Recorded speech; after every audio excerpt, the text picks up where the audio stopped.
Thumbnail बनाने दो, ऐसे ही थंबनेल्स बनते हैं। हाँ ठीक है, बता। ये सुबह से मुझे 10 बारी कह चुकी है कि ये हीरोइन बन के घूम रही है, तो मैं इसको ये कह रही हूँ अपनी तारीफ सुननी है तो डायरेक्टली बोल दो ना, मतलब ऐसे इनडायरेक्टली किसी को चिपकाने की क्या जरूरत है। तो इसके लिए हेडलाइन होनी चाहिए कि एक लड़की आईपीएस और आईएएस होने के बाद भी पिटी, क्योंकि मैं इसको पीटने वाली हूँ।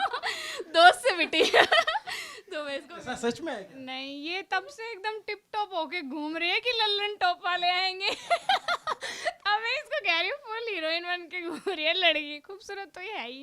ये जो दो आप चुलबुली सी बालिकाओं को देख रहे हैं, ये कल को एक बनेंगी जिले की कप्तान डीएम और एक बनेंगी कस्टम कमिश्नर, जीएसटी कमिश्नर, या पता नहीं क्या क्या पद होते हैं। ये इनका परिचय जो ज़्यादा मुस्कुरा रही हैं, जिन पे ताने कसे जा रहे हैं, ये दिव्या हैं। इनकी यूपीएससी में रैंक आई है कितनी? 89, 105। यूपीएससी में 105। और ये मुदिता है, मुदिता की रैंक आई है 381। तो मैं जो है 2 यूपीएससी क्वालिफाई कर चुकी बच्चियों के साथ बैठा हूँ और इनकी जो हंसी मजाक वाली बातें हो रही थी, इसको अब हम विस्तार देंगे। तो मैं ये नहीं, पहले नहीं पूछना शुरू कर दूंगा कि कितने घंटे पढ़ा। ये बताओ कि आज क्या क्या हुआ। आज ये हुआ, मतलब मुझे पता था कि रिजल्ट आने से पहले बहुत धक धक होगी, तो मैं सोई सुबह हूँ ताकि रिजल्ट आने से पहले मैक्सिमम नींद ली जाए। तो बस उठने के बाद कुछ नहीं, ज़्यादा मौका मिला नहीं था धक धक होने का, तुरंत रिजल्ट आ गया था। बस उसके बाद केक मिठाई ठूसे और कुछ नहीं किया। अच्छा ये देखो, मुदिता के कमरे में बहुत सारी मिठाइयाँ और केक भरे पड़े हुए हैं। इन्होंने हमें भी ऑफर किया है, लेकिन हमने कहा पहले इंटरव्यू कर लिया जाए, क्योंकि जब हम ये इंटरव्यू रिकॉर्ड कर रहे हैं तो रात के 12 से ज़्यादा बज चुके हैं, क्योंकि हम इनकी कवरेज में बिजी थे और ये लोग भी बिजी थे। सुबह से करीब 200-400 कॉल तो रिसीव कर ली होगी। हाँ, इतने तो आए हैं, अभी तो पेंडिंग में भी बहुत हैं। तो इब बेरा पाटेगा, इब क्या मेरा पाटेगा। क्या मतलब होता है इस लाइन का? मतलब अब पता चलेगा। अब पता चलेगा। ये हरियाणा की है। राजस्थान में कैसे बोलते हैं, अब ठंडा पड़ी। इतना इतना कितना समझ रहे हो आप? हमारा तो फिर भी समझ में आ रहा है सर, इसका बिल्कुल नहीं आ रहा है। क्यों नहीं समझ में आ रहा है? पता नहीं, मेरे को तो नहीं आ रहा क्या कह रहे अब हैं। थने ठा पड़ी। अच्छा, मुझे नहीं आती होगी शायद। ये हरियाणा से हैं, ये राजस्थान से हैं। और इब बेरा पाटेगा बड़ा हरियाणा में चलन है। लोग, मेरे 1-2 दोस्त हैं, वो बोलते हैं कुछ कुछ, तो मैंने वो लाइन दिव्या पे चेप दी कि ये मुझे भी हरियाणवी थोड़ी सी आती है। तो जैसे घर पे बातचीत हुई तो क्या बात हुई? घर पे मेरी मम्मी तो निश्चिंत थी कि तुम्हारा तो होना ही ये था। मेरी मम्मी तो ऐसे थी, जैसे मम्मी ने बताया वैसे बताओ हरियाणवी में। मम्मी तो ये कह रही थी कि हमने तो बेरो है, तेरो तो होना ही है, तो तू ही दुखी हो रही थी। हम तो एकदम वो था कि हाँ हो ही तेरो। मैं कहा, फिर भी मुझे तो थोड़ी सी टेंशन थी कि पता नहीं, क्योंकि इस बार प्रेशर भी था कि I am already N IPS officer. तो मुझे था कि अगर इस बार नहीं होगा तो लोग ये कह देंगे कि क्या पता ऐसे ही फर्स्ट अटेम्प्ट में, तो वो थोड़ा प्रेशर हो जाता है। तो मैंने तो आज सुबह से कुछ नहीं खाया है। अब मैंने केक वेक जो मिठाई विठाई सर ने खिलाई। इनको जरा केक वेक खिला दीजिए भाई। ये तो हमने बस वही खाए सुबह से, केक मिठाई बस। दिव्या की कहानी इसलिए दिलचस्प है कि दिव्या 22 साल की उम्र में आईपीएस बन जाती हैं और 23 साल की उम्र में आईएएस क्वालिफाई कर लेती हैं। और अब जो है आप एकदम से सोशल मीडिया पे सब जगह दिव्या दिव्या, और पूरा हरियाणा जो है। वो मेरे नाम से फेक चीजें भी चलती हैं। क्या? मोस्ट डिमांडिंग बैचलर है वो, अभी मोस्ट डिमांडिंग बैचलर है वो। अच्छा। वो स्वयंवर करवाएंगी अब। ये मजे ले रही है और कुछ नहीं है। तो दोस्त तो मजे लेंगे ही ना। हाँ, ये ऐसे मजे ले रही है, ऐसा कुछ नहीं। ये परेशान करती है क्या आपको? नहीं, मैं बहुत सीखती हूँ इससे, बहुत मैच्योर लड़की है ये। देखो, फट से जो है गियर चेंज कर लिया है। नहीं नहीं नहीं, ये सही में मैच्योर है। अच्छा, और बहुत सारे रिश्तेदारों के फोन आए होंगे दिव्या। हाँ, उनके तो आए। आज तो रिश्तेदार भी बढ़ गए होंगे। हाँ, वो पिछली बार भी बढ़ गए थे, तो इस बार और बढ़ गए इस बार। हाँ, ये तो है ही रिश्तेदार। मुदिता आपके 7 पीढ़ियाँ सारी निकल के आ गई हैं। सारे निकल के आ गए। क्या क्या मैसेज फोन आ रहे हैं? मतलब मैं 200-250 कॉल्स उठा चुकी हूँ अभी तक। वही सबका बड़ों को बोलो थैंक यू, आशीर्वाद रखना, बस यही और सब। ये से कि मैं तो पहले से ही जानता था कि ये लड़की कुछ करेगी। पहली लाइन सबकी यही होती है कि हमें तो पता था बचपन से, अरे तुम तो टॉपर रही हो, अरे हमें तो पता ही था, तो ये तो होता ही है। खैर, अब थोड़ा सा उस पे आ जाते हैं। दिव्या, हम जब यहाँ बैठे हैं, ये दिल्ली का मुखर्जी नगर इलाका कहा जाता है, और यहाँ पे ये हॉस्टल में रह के इन्होंने पढ़ाई की, तैयारी की और अब की बार यूपीएससी क्लियर कर लिया। तो आप लोगों ने क्या रूटीन रहता था? थोड़ा थोड़ा आप बच्चों को बताएं, जाकि जो आगे तैयारी करने वाले हैं उनको पता चल सके। मतलब मैं तो नाइट आउल हूँ तो मेरा उल्टा ही रूटीन रहता था। तो मैं यहाँ मेंटरशिप लाइब्रेरी का पार्ट थी, तो मैं शाम को 4 बजे जाती थी और रात को लाइब्रेरी खाली रहती थी, तो मैं अक्सर वहीं रात को ही पढ़ती थी। फिर 11 बजे खाना खा के 11 बजे रात को बैठना होता था, फिर सुबह 6 बजे तक बैठ के और फिर मैं वापस आके 6:30-7 बजे सो के फिर वापस 3 बजे उठ के फिर 4 बजे लाइब्रेरी जाना। तो डिपेंड्स आपका शेड्यूल क्या है। मैं हमेशा से रात को पढ़ने वाली रही हूँ, तो मुझे वो ज़्यादा सूटेबल लगता है, तो मैंने वो किया। और आपने? मैं तो दिन में पढ़ने वाली लड़की हूँ, फिर भी मेरे डार्क सर्कल हो गए हैं, इसके तो हो भी नहीं है ये अलग कंपटीशन चल रहा है। ये कंपटीशन आज से ही हुआ है, इससे पहले नहीं था, आज सुबह से हो रहा है बस ये आज दोपहर से। नहीं, मैं तो दिन में पढ़ती, सुबह जल्दी उठना, रात को जल्दी सोना, तो मैं दिन में ही पढ़ती थी। जैसे सुबह लाइब्रेरी 8 के करीब चली जाती थी जब मैं मेंस की तैयारी कर रही थी, और उसके बाद मैं दिन में ही पढ़ती थी, रात को मतलब मैक्सिमम 11 बजे बस, उसके बाद नहीं 11 बजे तक पढ़ती थी। मतलब ये आपको दो उदाहरण है उत्तम वाले कि चाहे आप दिन में पढ़ें चाहे आप रात में पढ़ें, मन लगा के पढ़ें। सात्विक और ये तामसिक वाले एकदम फुल है, ये बिल्कुल खाना नहीं खाती, योगा करती है, हम फुल खाते हैं चीज सब, हम उल्टा सोते हैं। नहीं होती है, फिर भी ये मोटी नहीं होती है। मुझे ये भी प्रॉब्लम है सर, ये बहुत खाती है फिर भी मोटी नहीं होती है। हमें योगा करना पड़ता है, फिर कंट्रोल होता है कि हाँ अब ठीक है। हाँ तो ये योगा होगा का टाइम मिल जाता है? हाँ, मतलब थोड़ी देर 15-20 मिनट बस सुबह, ज़्यादा नहीं कि हाँ बस ये प्राउड रहे कि योगा किया है। मतलब ये मन में बेसिकली ये इंटेंशन है मुख्य कि हाँ योगा किया है, मतलब ये बात दिमाग में रहे कि हाँ आज योगा कर लिया, माइंड फ्रेश है। वो बस। हाँ, फिर वो दिमाग रहता भी है फ्रेश। जिस दिन नहीं करते उस दिन लगता है आज तो योगा नहीं किया, आज तो पढ़ाई ढंग से नहीं होगी। और आपका मुदिता कुछ इन सब चीजों से वास्ता? दूर दूर तक नहीं। तो कभी दिव्या से मोटिवेट नहीं हुई? नहीं ऐसे गलत मोटिवेशन नहीं लेते हम। देख रहे हैं आप? ये अच्छा है मतलब। और पढ़ाई में कैसा कोऑर्डिनेशन आप लोगों का रहा? हम अभी मिले हैं, मतलब कि हम इंटरव्यू इस के बार। दौरान हमने बात करना शुरू की थी, बस उससे बड़े पक्के दोस्तों के इतने कम टाइम में पता था? हाँ हो गए अब तो। तो ये जब हॉस्टल में आप रहते हैं और भी बहुत सारी लड़कियां रहती होंगी यहाँ पे? हाँ काफ़ी, यहाँ पे 50+ गर्ल्स रहती हैं इस हॉस्टल में। कितने लोगों का सिलेक्शन हुआ आपके हॉस्टल से? हम 2 ही ने इंटरव्यू दिया था और दोनों का हो गया है।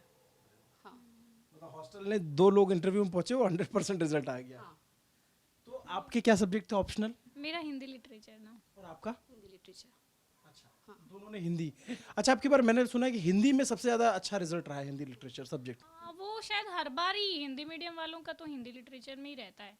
इस बार भी वैसा ही है, लगभग 30 सिलेक्शन है हिंदी लिटरेचर से। तो दिव्या आपकी स्कूलिंग कहाँ से हुई? मैं नवोदय से पढ़ी हूँ, मतलब नवोदय में मेरा सिलेक्शन हो गया था 6th क्लास में, तो मेरी 12th तक मैं वहीं से पढ़ी हूँ। और उसके बाद ग्रेजुएशन मैंने वहीं अपने डिस्ट्रिक्ट के कॉलेज से की है, और ग्रेजुएशन के बाद मैंने अपनी प्रिपरेशन शुरू कर दी थी। तो बस मैंने ग्रेजुएशन ही की है, पोस्ट ग्रेजुएशन के लिए अभी मैंने फॉर्म डाला है। अब क्या जरूरत है? पॉलिटिकल वो उसमें करते हैं ना, क्या पब्लिक एडमिनिस्ट्रेशन में करते हैं एमए, अब तो वो होएगी इनकी लवासना में। हाँ वो तो हो जाएगी, लेकिन फिर भी मतलब कि पढ़ने का तो मौका मिले तो ठीक ही है। हाँ, इसलिए पोस्ट ग्रेजुएशन भी। हाँ, मुझे भी अपने नाम के आगे डॉक्टर लगवाना है। डॉक्टर लगवाना है? ये कंपटीशन कर रही है मेरे से। शी इज डॉक्टर मुदिता शर्मा। अच्छा। या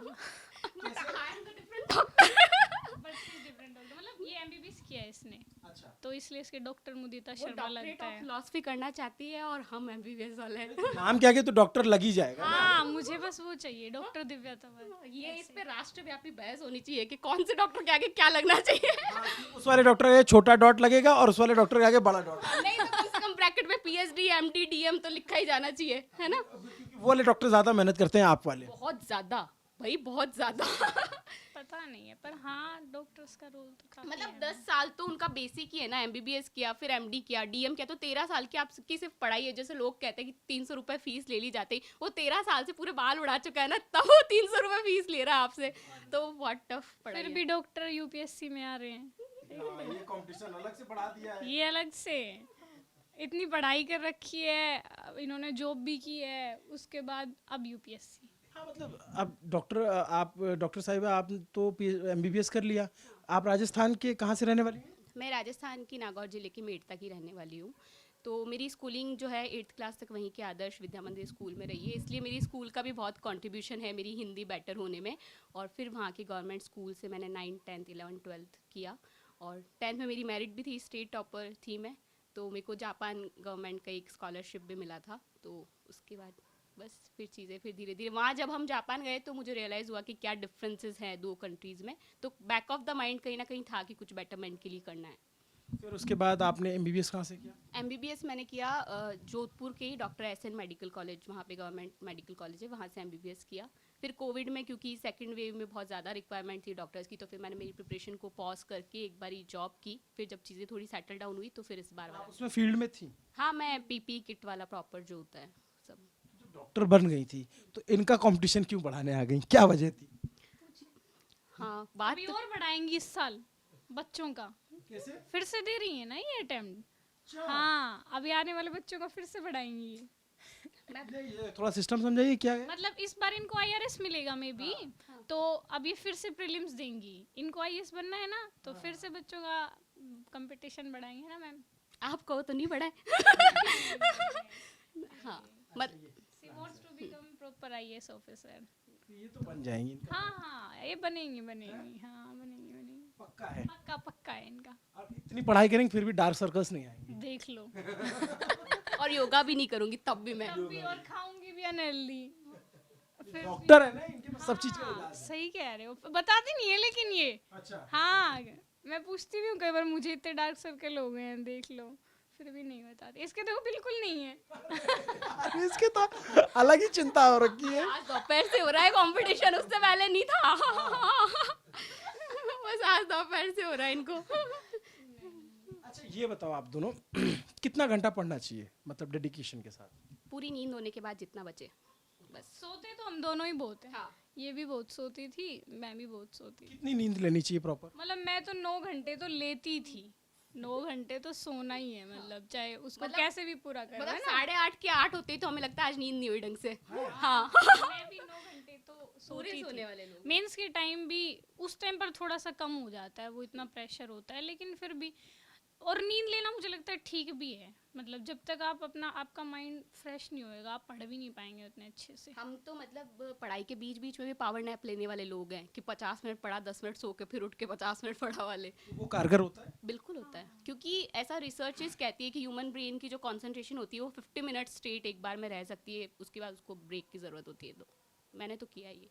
हाँ, और 24 घंटे होते हैं, 9 घंटे सो जाएं तो उसके बाद भी पढ़ने का काफ़ी टाइम। तो दिव्या, जैसे आपने बहुत कम एज में ये सक्सेस हासिल की, और ये बहुत कम लोगों को ये मुकाम हासिल होता है कि इतने कम एज में उन्होंने पहले आईपीएस निकाला, फिर आईएएस। फैमिली बैकग्राउंड में कोई रहा है आईएएस आईपीएस? नहीं, मेरे फैमिली बैकग्राउंड में तो कोई नहीं रहा। मतलब इवन जब मैं पहली बार तैयारी कर रही थी तो कोई नहीं था मेरे। इस बार तो फिर भी मैं यहाँ मेंटरशिप में आ गई थी और बच्चे भी थे सराउंडिंग में।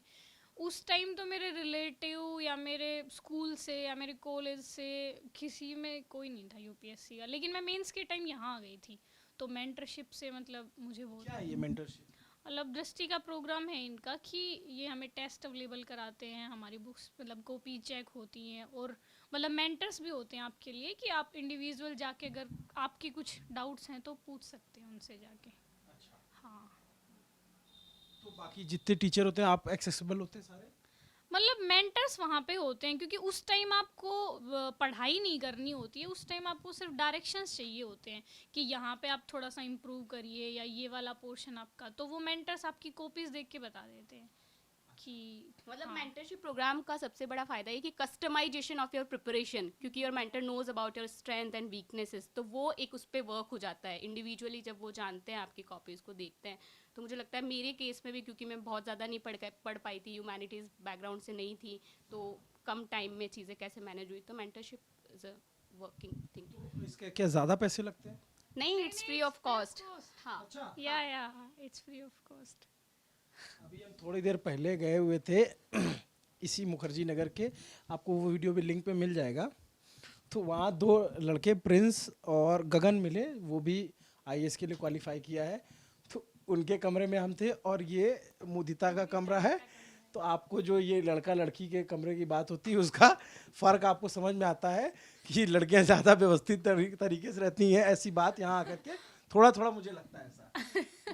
उससे भी अच्छी चीज़ कि वो उनका संघर्ष दूसरा है कि वो किराए पे कमरा लेके रहते हैं और ये इनको मेंटरशिप प्रोग्राम मिला हुआ है तो इसके थ्रू इनको अच्छा हॉस्टल। मेंटरशिप प्रोग्राम जो है वो एकेडमिक वाला पार्ट वाला प्रोग्राम है, वो रेजिडेंशियल नहीं है, बट दृष्टि का एक और जो स्कीम है अस्मिता वाला, उसमें रेजिडेंशियल वाला पार्ट इंक्लूडेड है। हाँ, that's two are different programs. ये तो खैर कोचिंग की बात होगी, सेल्फ स्टडी का क्या रोल होता है, कितना रोल होता है?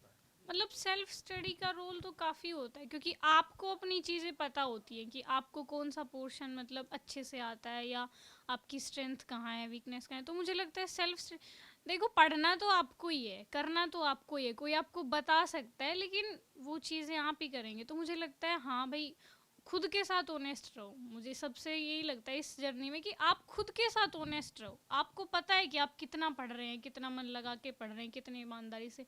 तो अगर आप खुद के लिए ऑनेस्ट रहेंगे तो मुझे लगता है कि आपको वो मतलब पे ऑफ होगा आपको, आपकी मेहनत का। तो पढ़ाई के अलावा जैसे सोशल मीडिया हुआ या फिर मूवीज़ देखना हुआ, ये सब इस पढ़ाई में हो पाता है? प्रॉपर तरीके से, मैं तो प्रॉपर एक्सट्रोवर्ट इंसान हूँ। सोशल मीडिया वाली एग्जाम से एक दिन पहले भी मीम पोस्ट करती हूँ मैं, मेरे को कोई लोड नहीं है। बढ़िया एकदम, मैं सारे सोशल मीडिया हैंडल्स पे एक्टिव रहती हूँ। और बस इट डिपेंड्स कि आप क्या कर रहे हो। अगर आप कंटिन्यूसली 1-2 घंटे चैट ही कर रहे हो तो वो आपके लिए हार्मफुल है, बट आप अगर लेस इंटरेक्टिव चीज़ें कर रहे हो और खुद को एक्सप्रेस करने के लिए उसको यूटिलाइज कर रहे हो तो social media helps a lot. तो मैंने तो उसको यूटिलाइज किया है। दिव्या, तो आपके बहुत सारे पेजेस बन गए हैं आपके नाम के। फेक हैं। सारे फेक हैं? तो आपको पता है इन्होंने मुझे 10 दिन पहले एक एडवाइस दे दी थी कि अपने इंस्टाग्राम हैंडल पे कुछ अपलोड कर दो क्योंकि वो खाली है तो वो रियल लगेगा कम से कम। तो पिछले 10 दिनों में हमने 2 फेक पोस्ट। चलते हैं, सब जगह फेक चलता है। हाँ, आधे से ज़्यादा कोई fake। सोशल मीडिया अकाउंट है आपका? हाँ, अभी तो इंस्टा पे है। मतलब मैं वैसे व्हाट्सअप यूज़ करती थी पहले भी, ट्विटर, फेसबुक, ये सब? नहीं अभी तो तो नहीं। आपके तो बहुत सारे हैंडल भी बने हुए हैं आपके नाम के। हाँ, वो अब क्या ही कर सकते हैं। तो ये देखिए, दिव्या जो है पूरा खंडन कर रही है कि ऐसा कुछ नहीं है इनके। एक इनका रियल इंस्टाग्राम अकाउंट है, वो आप अपनी हेडलाइन में चलाइएगा ताकि वहाँ इनके फॉलोअर्स बढ़े और बाकी पेजेस डिस्करेज हो। ठीक है, हाँ, तो ये इनकी डिमांड है बहुत ज़्यादा। आप उस डिमांड को फुलफिल करो। उसके लिए हम अलग से बात कर लेंगे कि उसको कैसे आगे बढ़ाना है इनका। अब तो दिव्या कल को जो है जब IAS हो जाएंगी, किसी ज़िले में तैनाती हो जाएगी तो इनके फॉलोअर अपने आप बढ़ने लग जाएंगे। हाँ, फॉलोअर्स का कोई लोड नहीं है मुझे। हाँ, दिव्या, अच्छा फेक चीज़ें ना चलें। क्या क्या फेक हुआ आप? कुछ भी फेक हो जाता है। फोटोज में से मेरी बहुत कम फोटो होती है सोशल मीडिया, अभी आने लगी है। तो एडिट कर करके किसी की एडिट करके मेरा फेस चिपका, मेरे को तो वर्दी में भी DIG बना दिया सर मुझे। अभी से ही तो उससे थोड़ा लगता है कि एडिटिंग ना हो तो ठीक है। किसी को मेंटली फिर वो होता है ना फील कि आप किसी का डांस चला रहे हो, वो मेरे नाम से फेक चला रहे हैं, क्योंकि लोग देखते हैं, सर्च करते हैं। तो अब मेरे को सर्च करते हैं तो मेरे नाम से आप जो चीज़ें चला रहे हैं किसी और लड़की का, तो मुझे वो थोड़ा सा लगता है। मुझे लगता है ऐसा थोड़ा सा नहीं होना चाहिए, लेकिन क्या कर सकते हैं। बिल्कुल सही लगता है आपको? ये नेगेटिव इफेक्ट्स हैं। बिल्कुल सही लगता है। और जो लोग भी ये काम ना करें, डांस एडिट ना करें। मेरे को तो डांस आता भी नहीं है। मेरे को तो हमने तो अब भी डांस नहीं किया पार्टी में भी। हाँ, पार्टी हुई आप लोगों की? बस खाने पीने की हुई। ऐसा मतलब क्योंकि प्रीलिम्स आ रहा है तो लड़कियां यहाँ पे सब प्रीलिम्स वाली, तो हमने सोचा कि डिस्टर्ब ना करें। सबको मिठाई खिला दी? हाँ, मिठाई सबको खिलाई। गाइडेंस अब प्रॉपर रहेगा इनका? हाँ, प्रॉपर गाइडेंस रहेगा। एक जो बहुत ज़रूरी बात दिव्या ने कही है कि ये जो सोशल मीडिया पे आजकल फेक चीज़ों का चलन है कि कोई अगर किसी का नाम हो गया, दिव्या आज जहाँ भी हैं अपनी पूरी मेहनत से हैं, पूरी दमदारी से हैं, पूरी ईमानदारी से हैं, बहुत ही सामान्य बैकग्राउंड से आती हैं और उसके बाद ये मकाम हासिल करने के बाद ये आपको कतई इजाज़त नहीं देती कि आप इनकी फ़ोटोज़ को मॉफ करें, आप इनकी फ़ोटोज़ को एडिट करें या फिर वीडियो अपने लाइक्स एंड शेयर बढ़ाने के लिए करें। दिव्या की अपनी पर्सनल आइडेंटिटी है और अगर आप कुछ भी शेयर करते हैं या कुछ भी डालते हैं तो अगर आपको लिखना पढ़ना ही है तो दिव्या की ओरिजिनल फोटो के साथ लिखिए, दिव्या को शुभकामनाएं दीजिए। लेकिन इस तरीके की चीज़ें वो मुझे मेंटली भी कभी कभी बहुत फील होता है कि आप कुछ भी चला रहे हैं, कोई भी डांस चला, मतलब थोड़ा वल्गर भी जो होता है कि क्योंकि भाई आई एम एन ऑफिसर, तो वो डिग्निटी मुझे खुद को ही मेंटेन कर। लेकिन जो फेक चीज़ें चल रही हैं, ऑफिसर के अलावा भी आप एक लड़की हो, एक महिला हो और उसका व्यक्तिगत एक सम्मान होता है। पर्सन ही आप डिजर्व करती है। हाँ, तो मुझे लगता है कि सिर्फ इसलिए कि आप थोड़े से फेमस हैं, लोग आपको सर्च कर रहे हैं, तो मुझे ऐसा लगता है कि मेरे को मेरी पढ़ाई के लिए, मेरे सिलेक्शन के लिए, इन सब चीज़ों के लिए ज़्यादा जाना जाए, उसके लिए सर्च किया जाए।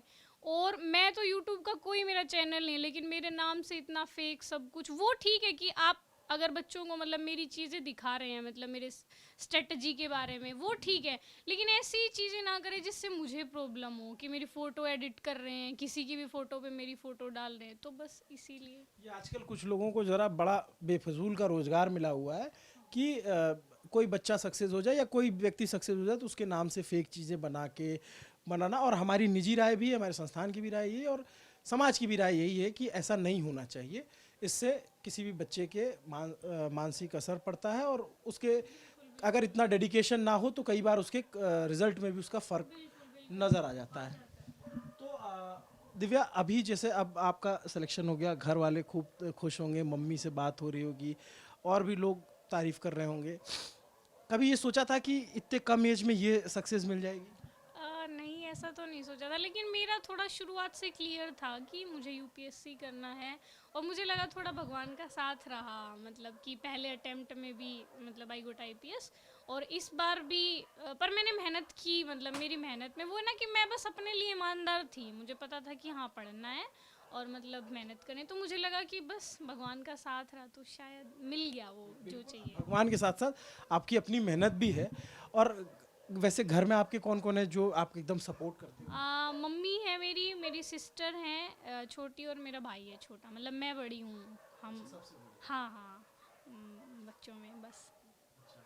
ये देखिए, मतलब आप इनके आंखों में चमक देख सकते हैं कि इन्होंने कुछ हासिल कर लिया है। तो मैं देख रहा हूँ बीच बीच में ना आपका जो है हरियाणवी निकलने को आता है, ऐसा होता है? बल्कि मुझे तो लोग ऐसे कहते हैं मैं हरियाणा से लगती नहीं हूँ। किसने कहा? हाँ, कहते हैं किसने कहा प्रॉपर लगती है? नहीं नहीं, पर मुझे ऐसा सुनना ही नहीं है कि मैं हरियाणा से नहीं लगती हूँ। मुझे सुनना है कि मैं हरियाणा से लगती हूँ, मतलब वो चाहिए मुझे एरोगेंसी। और जब मैं आईपीएस थी तो मुझे बहुत, मैं कोशिश करती हूँ कि थोड़ा, लेकिन हो ही नहीं पाता है सर एरोगेंट, मतलब कि क्योंकि हरियाणा में मतलब लड़कियां थोड़ी बोल्ड होनी चाहिए, मुझे ऐसा लगता है, और मैं हूँ, लेकिन लोगों को लगती नहीं हूँ। ऐसे कहते हैं आपकी आवाज़ से नहीं लगता, आपके उससे नहीं लगता। वो शायद इसलिए हो सकता है कि मैं बाहर पढ़ी हूँ, थोड़ा हॉस्टल में रही हूँ, तो शायद इस ये हॉस्टल में जब आपने बोला तो लगा। हाँ, ये लगा कि आप हॉस्टल में। ये आई एम प्राउड, मतलब मैं अपनी मतलब लैंग्वेज पे, बहुत अच्छा लगता है। हाँ। आपकी रीजनल टच आना चाहिए ना। हाँ मुझे अच्छा। अच्छा, एक मज़ेदार चीज़ ये है कि जैसे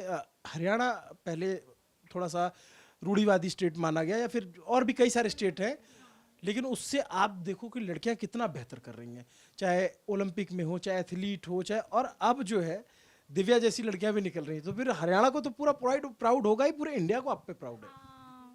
इट्स माय ऑनर कि हाँ ऐसा है। बस ये आपकी दोस्त को थोड़ा सा दिक्कत है कि जो इनको मुझसे समस्या है, मुझे नहीं समस्या है इनसे।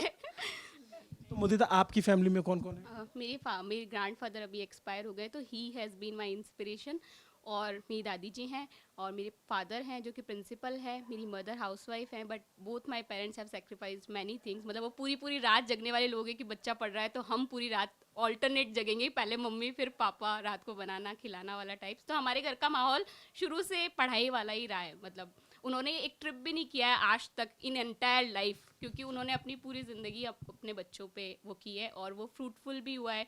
हम 4 भाई बहन डॉक्टर हैं, एक इंजीनियर है, तो मेरे फादर का जो सपना है उसको हम पूरा करेंगे। एक आईआरएस हो गई है, 4 में से डॉक्टर में से माइनस हो जाएगा ना, अब आईआरएस वाले में आ जाएगा। और ये भी है कि मेरे पापा खुद सिविल सर्विसेज की प्रिपरेशन कर रहे थे, बट तब उनका लेक्चरर में हो गया तो वो उसको कंटिन्यू नहीं कर पाए, तो he has been more happy कि मेरी बेटी ने कर दिया है। और एक शिक्षक के लिए इससे ज़्यादा खुशी की अनुभूति क्या हो सकती है कि उसकी बेटी जो है और उसके बच्चे इतना अच्छा कर रहे हैं शिक्षा में। खैर, अब आप लोगों की ट्रेनिंग होगी, ट्रेनिंग के बाद आपका ग्राउंड पे काम करने का मौका मिलेगा। बहुत अभी ये पूछना ना कि आप भविष्य में क्या करना चाहते हो, ये बड़ा क्लीशे सा सवाल हो जाएगा, लेकिन बेसिक सा है कि आप थॉट क्या रखते हो, मतलब समाज के लिए किस तरीके की सोच रखते हो कि इसको किस तरीके से आगे ले जाना है?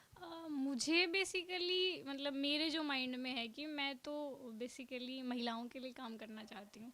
मतलब क्योंकि मैं गांव में रही हूँ और क्योंकि मैं अपनी मदर के बहुत क्लोज हूँ, तो मैंने उनकी जो प्रॉब्लम्स देखी हैं, मतलब एज ए गर्ल मैंने अपनी प्रॉब्लम्स देखी हैं जो, तो मुझे ऐसा लगता है कि मैं मतलब मेरा सारा फोकस वहीं, मैं चाहती हूँ कि मैं वहीं रखूँ उनके। और चूँकि मैं हरियाणा से हूँ, हमारे वहाँ पे थोड़ा सा है, मतलब अब तो खैर काफ़ी चेंज हो रहा है, लेकिन थोड़ा सा लड़कियों को लेके रहता है कि मतलब बस थोड़ा पढ़ाओ ऐसे। तो मैं चाहती हूँ कि मतलब मैं उनके एजुकेशन पे, हेल्थ पे वहीं काम करूं, मतलब एकदम ग्राउंड लेवल पे। मतलब लड़कियों को काबिल बनाना इकोनॉमिकली मुझे लगता है सबसे ज़्यादा, क्योंकि अगर लड़कियां इकोनॉमिकली इंडिपेंडेंट हैं तो मुझे लगता है फिर अपने आप उनका सोशल प्रोग्रेस हो जाता है। तो मैं वहीं काम करना चाहूँगी, कोशिश करूँगी कोई अच्छा, मतलब अगर हरियाणा मिले तो, लेकिन जहाँ भी मिलेगा मतलब मैं कोशिश करूँगी कि वहाँ की महिलाओं की चीज़ों को समझ के और उस हिसाब से काम करूँ। कितनी कमाल की बात कही दिव्या ने। मुदिता, आपके क्या थॉट प्रोसेस है? क्योंकि हेल्थ मेरा बैकग्राउंड ही है, मैंने पढ़ाई है, तो ऑब्वियसली मैं उस नॉलेज को यूटिलाइज और पाइपलाइन करना चाहूँगी ब्यूरोक्रेसी में। और एक मुझे लगता है कि शायद अप्रोच मेरी थोड़ी डिफरेंट रहेगी चीज़ों को लेके। जैसे अगर हम एक एग्जांपल लें तो ऐसा होता है कि जैसे हमने कुछ इम्प्लीमेंटेशन किया, जैसे हमने बोला कि प्लास्टिक बैन करना है, फिर भी चीज़ें सर्कुलेट हो रही हैं। तो मैं मतलब मेरा बेसिक अप्रोच ये रहेगा कि क्यों नहीं हो पा रही है वो, जैसे क्यों वो लोग जो है हेल्दी चीज़ें नहीं ला पा रहे, सस्टेनेबल चीज़ें नहीं ला पा रहे। तो एक अप्रोच का डिफरेंस लेके वाई पे ज़्यादा फोकस करके और चीज़ों को फिर मैं आगे ले जाना चाहूँगी। तो हेल्थ तो मेरा कोर सेक्टर है ही है, और बच्चे मुझे बहुत पसंद है, नहीं तो मैं पीडिया में पीजी करती, तो अब मेरा चाइल्ड डेवलपमेंट की तरफ भी डायरेक्शन रहेगा। दिव्या ना बार बार ऐसे डिब्बा खोल के देख रही है। तुम खा लो अगर तुम्हें भूख लग रही है तो। अपने लिए लाई है ये सर, नहीं, ये वो। मेरे लिए भेजा गया है ये गिफ्ट, और आप इसमें से खा सकती हैं। बिल्कुल खा सकती हैं। मैं तो आज वैसे बहुत ज़्यादा मीठा खा लिया है। कोई बात नहीं, सुबह योगा कर लेने से ठीक हो जाएगा। अब सुबह योगा नहीं होगा, अब सिलेक्शन हो गया है। कि आप आईपीएस बन गई थी तो फिर आईएएस के लिए क्यों प्रिपरेशन की, और आपके पास भी आऊंगा कि आप आईआरएस बन गई तो आप क्यों आईएएस बनना चाहती, अब आप पहले बता दें। नहीं, मुझे तो शुरुआत से ही मतलब आईएएस ही बनना था। मतलब जब मैंने प्रिपरेशन स्टार्ट की तो मैंने आईएएस के लिए सोचा था कि मुझे आईएएस बनना, क्योंकि मुझे ऐसा लगता है कि क्रिमिनल्स को हैंडल करने से ज़्यादा मुझे डेवलपमेंटल वर्क करने में ज़्यादा इंटरेस्ट है। मतलब मैं चाहती हूँ कि मतलब मैं पॉलिसी बनाऊँ, मैं ऐसे डिसीजंस लेऊँ कि मतलब लोगों की लाइफ में कुछ इम्प्रूवमेंट हो सके। तो मुझे लगता है मेरी पर्सनैलिटी आईएएस के लिए ज़्यादा अनुकूल है, तो इसलिए। तो आप आईएएस बन गई। हाँ, हाँ मोदिता, आप बताओ। मतलब मेरा आइडिया ये है कि बेसिकली हम लोग ना हेल्थ की वो डेफिनेशन पढ़ते थे कि हेल्थ क्या होता है, तो होती थी कि फिजिकल, मेंटल और सोशल वेल बीइंग की जो बात होती है वो हेल्थ होती है। तो जैसे मेडिकल फील्ड भी है तो उसमें सिर्फ फिजिकल और कहीं ना कहीं थोड़ा मेंटल उस पर बात होती है, लेकिन सोशल वेल बीइंग की बात हम नहीं करते हैं। तो मैं हेल्थ के उस एस्पेक्ट पे वर्क करना चाहूँगी। और हेल्थ क्योंकि मेरा बैकग्राउंड है, तो जैसे राजस्थान मॉडल रहा है, जैसे जेनेरिक मेडिसिन राजस्थान लेके आए, तो वैसा कोई एक ऐसा डेवलपमेंटल चेंज जो सिग्निफिकेंट कॉन्ट्रीब्यूशन कर सके इंडिया के हेल्थ सेक्टर में, तो वो ब्यूरोक्रेसी के थ्रू ही पॉसिबल है, वो केवल मेडिकल के थ्रू पॉसिबल नहीं है। तो इसीलिए मैं अपग्रेड ही करना चाहूँगी अपने आप को। और विकास सर ने कहा भी है कि नौकरी तो बस आईएएस ही है, बाकी तो सब नौकरियां हैं। हाँ। कहते हैं सर ने, किसी वो बहुत मतलब चलता है लोगों में कि नौकरी तो बस भारत में एक आईएएस ही है, बाकी तो नौकरियां हैं। नहीं नहीं, ऐसा तो नहीं है, सारी नौकरी की अपनी अपनी बात होती है। हाँ, वो तो फिर खुद बन जाते हो तो फिर थोड़ा कहना पड़ता है। ये हो सकता है, ये हो सकता है।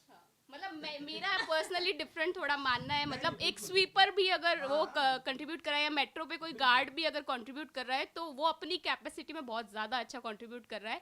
तो सब अपनी कैपेसिटी का फुल्ली पोटेंशियल को यूटिलाइज कर पाए, वो नौकरी ज़्यादा बेटर है बजाय कि आप किसी और को एम कर रहे हैं।